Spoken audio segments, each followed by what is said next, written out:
Guys आप लोगों को मेरे फेस पे दिख रहा होगा कि मैं कितनी ज़्यादा थक गई हूँ, बहुत ज़्यादा। अब हम लोग जाएंगे नीचे,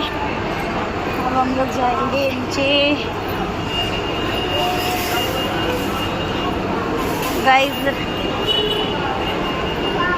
हम लोग पैसिफिक मॉल जाते थे, वहाँ का स्मार्ट बाज़ार बंद हो चुका है अब उसकी वजह से हमें यहाँ आना पड़ता है।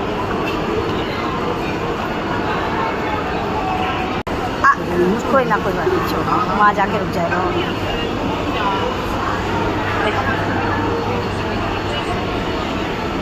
अब हम आ गए, हम लोग स्मार्ट बाज़ार। यहाँ से हो गया हमारे किचन के शॉपिंग।